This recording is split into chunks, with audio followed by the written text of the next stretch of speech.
Love it. Hi everyone, Dan Matthew with you. I am an honest-to-God CNBC news anchor.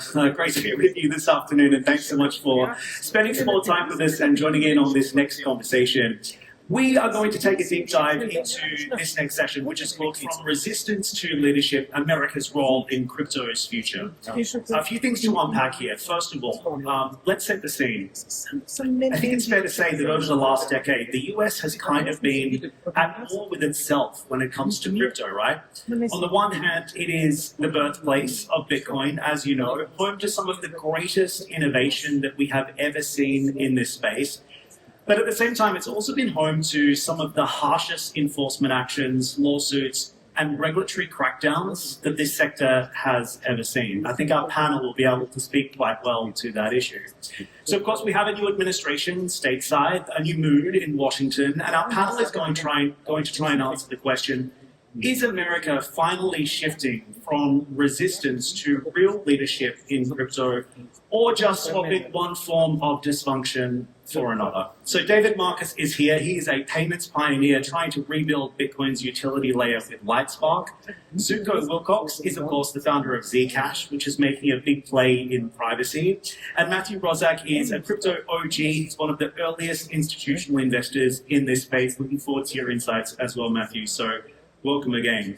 My first question for our panel, in one sharp sentence, what is Washington's crypto strategy right now, if any? David, kick us off.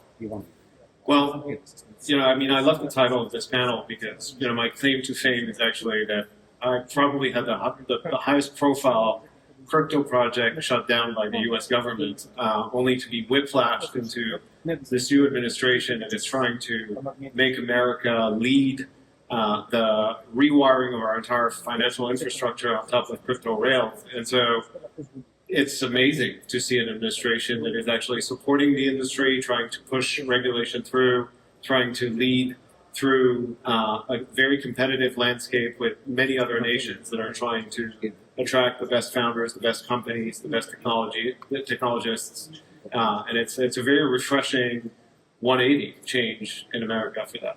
Okay, amazing, refreshing. I'm picking up a theme. Zooko, what's your take on Washington's strategy right now? What I like about American government is that the government is more limited in what it can do.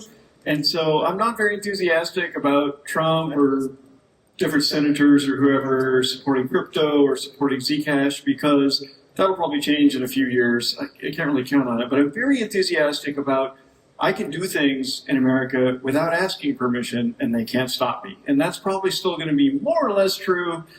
They stopped him, but that was kind of a special case. It doesn't work every time. But in general, in America, you don't ask permission.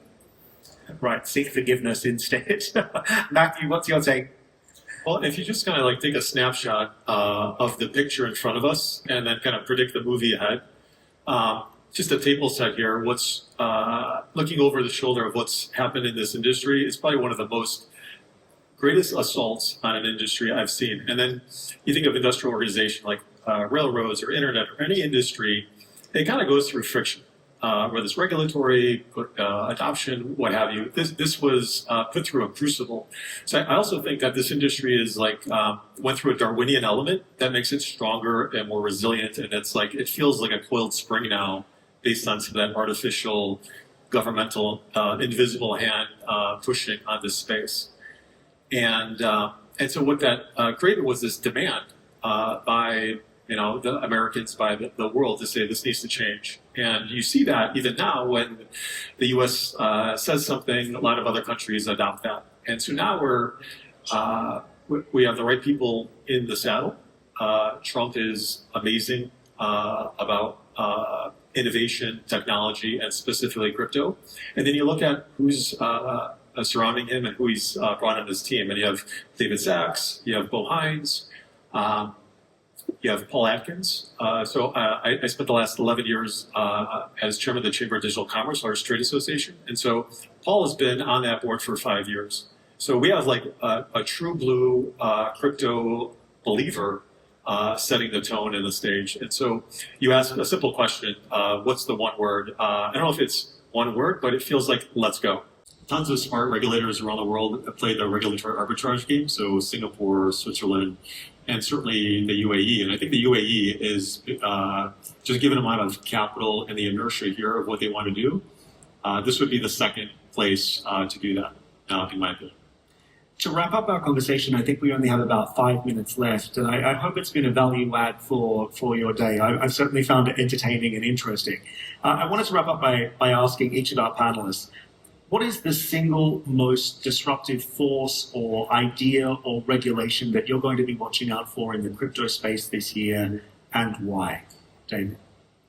The most disruptive thing to crypto or on behalf of crypto? Yeah, let's say on behalf of crypto. I mean, I think, stablecoin regulation is one, market structure bill is another one. Like, those are two staple pieces of regulation that I think are going to come out that are going to enable lots of use cases that were held back before. So I think those two. Zooko? I want to take back everything I said before. I think it's really great that Washington, D.C. and Trump are experimenting with crypto because of the competition between nations, and the U.S. was like sitting on the sidelines this whole time. Now that they're doing something, almost anything, it's going to force everyone else to up their game. I love competition. Very interesting. Matthew? I think the big question is it happening or is it going to happen? It is happening 100%. And so, all the stuff that's in front of us, whether it's the market structure, stablecoin, anything else, there's enough inertia and desire by Wall Street, Main Street, big tech, everybody involved wants this. And so I think the table is going to be set well. It won't be perfect and will evolve over time. But there's just the sheer inertia of demand of people wanting this asset class and wanting to build in this. Again, a lot of people were just, frozen over the last half decade. That's going to all open up. And it doesn't take a lot of complexity. I think the simplicity of this is happening, and it's happening in the U.S. Yeah, I would add just one thing to that, which is I think the government setting up a strategic Bitcoin reserve and starting to accumulate Bitcoin and putting it in a whole different category with all of the other assets is going to create a lot of legitimacy, and many more countries will want to do that. And I think, for us as a business and just generally speaking for the status of Bitcoin and the prominence of Bitcoin, I think it's just going to do wonders. And just to add to that, just the vibration of that, the strategic Bitcoin reserve in the U.S., you're seeing that with states, you're seeing it with other countries, you're seeing that just the catalyst for the psyches of public boards.